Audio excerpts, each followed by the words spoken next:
New people are really, really important. They're super easy to influence, and this cuts in both ways. One way is you can get new players to buy into your guild much quicker than people who haven't been in a guild ever before, that are brand new to the game. Or veteran players, when they join your guild, that's really the time where it's going to be the easiest to get them to buy into the systems and your ways of doing things. But it's also the time where people are going to be really aware, trying to suss out if you're a fucking freak person that they need to stay the hell away from. And this gets screwed up a lot. Even if you're a really nice guy and you're good at managing things, it's just so easy to accidentally harm someone, and then that'll come back to you because you'll now have more people that you need to find that are worth being around. So for very selfish reasons, you should be careful with how you act around new people in your guild. And I've seen this get a little messed up kind of recently, in my opinion. I could be wrong about this, but I've started playing on Era with a guild that somebody in my guild introduced me to. And it seems like the people in this group they're really friendly. And I got to hang out with the GM, who's also the raid leader, for quite a few hours, like probably like 5 or 6 in total over a couple of days. And we got to know each other decently well, talked about stuff like our professions and how college was and how we spend our time. And a couple other new people, about 3 of them, hop into the call over time, and they also have similar conversations like this with the GM and raid lead. And then we're going to all be going to our first raids with this group, us 4 new people, I believe it was the next day, or it might have been 2 days after that. So right off the bat, this should be just set up to be a home run for this guy to recruit 4 people and at least have them for a little while, right? Because we've already kind of established a relationship with each other, and we've put in a decent amount of time into our relationships with each other, like few hours, and right off the bat meeting each other. Like that's not it's not negligible. And so now you think, as long as the raid is not insanely bad or insanely deviating, I guess, from the expectations of these new people, most likely you can have them, right? And that's a thing. That's a prize to win. And so we go through this raid, and by the end of it, 3. So I'm the only new guy that I think is still standing. And the raid was awesome performance-wise. The raid leader, I believe, is a great raid leader. And it's not like anything insane was said to these new people. But there was a couple of comments from the raid leader that I think probably in the moment felt like nothing to the individual, because like you have a lot of energy and you got a lot of adrenaline when you're raid leading. You're trying to push stuff, and you think that something is going anything other than perfectly, like you're highly charged, and it's really, and in myself, I get like in a trance, and I know other people do too, and then you can just say things and not really realize it. And this kind of happened in this raid. So we have 3 new people. We have a priest, a mage, and I actually don't even know what the other guy was, but I'll put an L because he was late to the raid, which is fucking so stupid as a new guy. What are you doing? You can't be new and be late. You look like such an asshole. But these were the things that I saw get kind of messed up, I'd say, when it comes to communicating with these guys once we're in the raid. And remember, outside a raid, this stuff was all good. So late guy, like, he's late. That's stupid. It delays everybody. It probably cost like 10 minutes. Like, honestly, huge fuck up. Really big fuck up from this guy. I get it. But at the point of this guy showing up, then we kind of like talked about the being late and the attendance stuff. So it's like kind of like I was about to write public instead of public, but yeah, like public late. So we talked about that in public for a bit. I don't think this was a really good idea to do right before the raid, because that's like, this is what you're tacking on to their memory, is that, okay, like raid started and I got like called out like instantly. And with the mage, there was a couple errors that this guy made, and he got called out by name, same thing. So like named a few times. And then this priest, actually, nothing, I believe, happened with this priest, but he got to observe what was going on with these guys. And so the big point of this video is that there is a lot of times where somebody would mess up something that is microscopic. Something where if they did it right, it is inconceivable that you'd speed the run up by more than 5 or 10 seconds. And that's really dangerous. That's really dangerous because whoever you're calling out, it will feel way more important to them, unless they have no respect for you or the game, than it's going to feel to you or to any of the random people that are observing it. And I would see things like someone is sundering an off target. I saw this a couple times, at least is what I assume. So you see a warrior DPS, they're not on skull, they're like on X or box or something. They're probably sundering it. Maybe they're just negligently hitting the wrong target. And the raid leader's like, says the name of the person's like, you should be on skull. Maybe they should be on skull. But let's assume that they were doing something that's smart. They're sundering off targets. You tell them not to, like, congratulations. They think you're a fucking fool. Like forever. Like forever they're going to think you're a fool. If someone's doing something right and they're new, and you call them out by name, they are going to think you're a fucking moron forever. That's so bad for you as the leadership guy. That's a big hole to climb out of. And maybe you'll convince them not to sunder off targets anymore. And I saw things like that happen with a few people, or I saw a couple guys. Actually, I got questioned about this too. So this is why I'm a little biased here. Fuck. But some people died, and then the raid leader asked them why they didn't use a health stone. Now, here's the thing. It's impractical for everybody in your group to have a health stone. Almost ever. Right? I mean, it's like 40 fucking people you're going to have to trade to. You literally can't have everybody health stone multiple times without the locks having an insane amount of shards. It's like pretty much impossible. You definitely can't have everybody like health stone 4 times as an example. So like you can get between like 1 and 4 per person. It's like somebody messes up a health stone, they kill their character. Stupid. It's stupid, right? It's fucking stupid. Of course, you should use the tuber or the stone or whatever else. But what are you really standing to gain in the moment, right? Like, it's not like they can be dead and they can use it and revive their character. But you do have a really good chance of, if the person's a little neurotic, them being really fucking concerned about what you think about them or how they're going to fit into the group over time.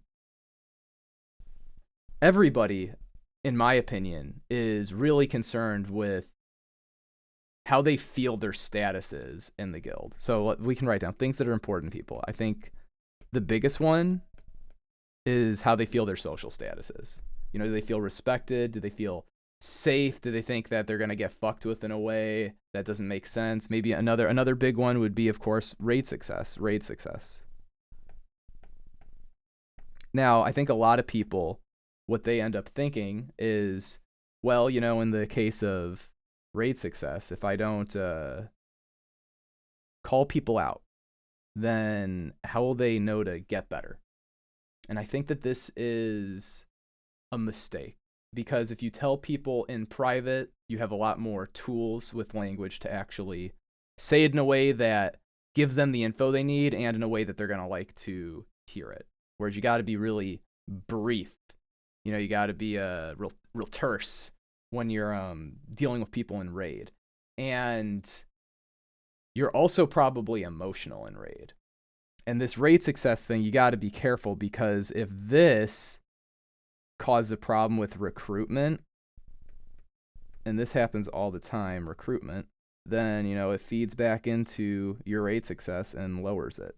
And this shit happens all the time. So like it's really easy, in my opinion, to actually try to prioritize raid success and just end up making it worse. Like, if you get almost any group of 40 people to show up buffed and consumed over and over again to stuff, you could do that for like, if you could pull that off for like a year, your group's going to be one of the best in the world. It's just such an edge to have that long tenure in that relationship. And there are guilds out there filled with fucking morons that clear all the content efficiently and like each other just because they've kind of been around forever, and they do like certain big things right, even if they fuck up a lot of small things. So it's important to get these new people in and make them feel good, and beyond raid success and status, I think that a big thing with a guild is how they feel about the leaders. So this is just like their personal take on how the people in charge are. It feels fucking bad to have this happen. This is the thing that happens to a lot of people. You're in a guild, you like a lot of people in the guild, you think the raid environment's worth it, and you think that fucking GM or the main tank or the raid leader is just such a piece of shit. That guy drives me fucking crazy. And this doesn't apply at all to the guild I play with in Era, and hopefully it doesn't apply to anybody in my guild thinking about me. But they'd be like, I fucking hate this guy. And even if they think it makes a lot of sense for them to stick around, they probably won't, because it just feels so bad. Like, if you've ever liked your job and hated your boss, I actually haven't had this experience. I've hated my job and liked my boss many times, so I haven't had the other way around. But if you hate your boss and like your job, it's probably going to push you out of the job, even though you would think that you'd think things like the job is superordinate to the boss, or the boss is subordinate to the boss, and you'd think that the guild, it's more important than the GM, even though the GM has a lot of influence on it, of course. But people don't act this way. There's some level of self-respect in not letting people be in charge of you if you think they don't treat you right, even if the deal is good. I find this stuff very interesting, and like talking about how people have acted in other people's guilds in the past, and what are things that I could do differently in the future with my group. I think I've gotten really lucky with being loot council, and here's an example of stuff, and I'm not saying any of you guys should do this, but when I have somebody new join the guild, I get to know them really good before they meet anybody else. Like, we talk for like 2 to 5 hours. Like, if you fucking join my guild, like if you're interested in joining my guild, we will talk for hours before you meet anybody else. And then you'll get a G invite and you'll meet everybody else, and you're going to get a bunch of messages right away saying like, oh, cool, new guy. And people asking, probably joking about like, what the fuck did you idiots talk about? The idiots being me and you. And then you'll show up to a raid, and I'll give you a little bit of an idea of what the loot council is like. And it's going to sound really weird. And then you're going to see it actually work the way that I described it. And this is the part where I've gotten lucky. I feel like I can really trust these new members because before they ever end up in a raid with me, we talk, and then I introduce them to a bunch of people, and I know them a bit, and I'm able to help them find people that they are going to enjoy spending time with more within the guild. And that means that since I trust these people more, I can give them loot like right away. So there's been plenty of times where, for example, we had a caught ban drop. And this is early on, and a lot of the paladins had recently gotten other pieces, and so they weren't really up for loot. And most of the priests were thinking, I don't want to risk getting a later benediction. And so, caught band, who wants to spend prio? If you get the caught band today, you're not getting fucking anything for months. Months! This is like one of the only pieces worth of shit in MC. Message me if you're interested. Only one message, actually. Got a message from one of the new members. And I'm like, no way. Is it going to play out this way? This would be fucking sick. This is going to make me look like so legit and like honest about how the loot works. I'm like, nobody? Okay. I got one guy. He's going to spend a ton of prio on it. Congratulations. And so this brand new dude, I'm able to give him a big piece, which in a lot of guilds would seem weird. And you got to worry, like, is this guy going to stick around? But, like, I don't know. I already talked to them for fucking hours. And I talked to some of his friends because he joined with another dude. And he'd hopped in Discord right away after we were done talking privately and started meeting people. And so there was no real risk in my mind of him leaving. He seemed happy. The raid was one of our better ones. And I was able to just give him this big piece, even though we just raided once. And he's still raiding with us. And practically everybody that, I mean, I've got maybe 8 people over between 2 raid groups in 5 months that have stopped raiding with us. And almost all of them have quit the game. 2 of them quit the guild. And I think a lot of guilds should probably start doing shit like this because it's so brutal to recruit, and it's actually takes less time. It takes less time to slowly add people and get to know them well and have them last a really long time than it is to not get to really know people and have to add a ton of them forever, over and over and over again, and being unsure of if you can give somebody loot and if they will still come back to your raids, or maybe a little bit of a mix-up between these two is how many people will put in effort on the front end with the relationships and get people in a guild and speak a big game and get them in raid, and then they won't try to think, well, how am I going to keep on making this experience good? Or what kind of stuff do I need to worry about them messing up in raid? Like if you have a new person join your guild and if you have a new person join your guild, you shouldn't give them any assignments that if they fuck up, it'll cause a big problem, because you'll make it easy for them to hurt their reputation with other people in your guild, and you'll put yourself in a weird spot where you're going to feel like you need to communicate with this guy. Just don't do that. Put people on the easy shit when they're new. Let them, if there's stuff that they have to do that's hard, let them know what'll happen if they mess up. Like, as in how it'll affect the raid. So like, this is a thing I'll tell people. Like, you're a new healer, maybe they're new to the game and they're worried. They're like, oh, really? We're gonna try to one-phase Fire Maw?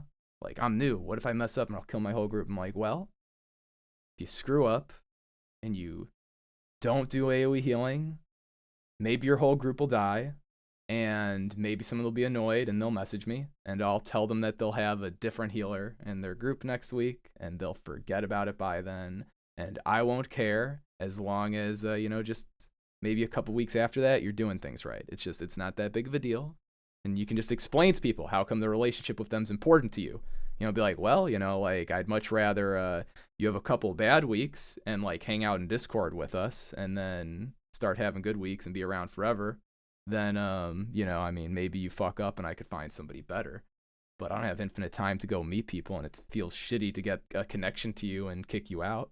And I think it's very easy to be encouraging and make it so that way you have less work to do, but also it's more fun. So good luck with running your guilds, guys, and if you're a fucking crazy person who wants to raid with us, 9 p.m. Eastern Thursdays, 2 p.m. Eastern Saturdays, hit me up in Discord. It's Jake from Tree there too. Peace.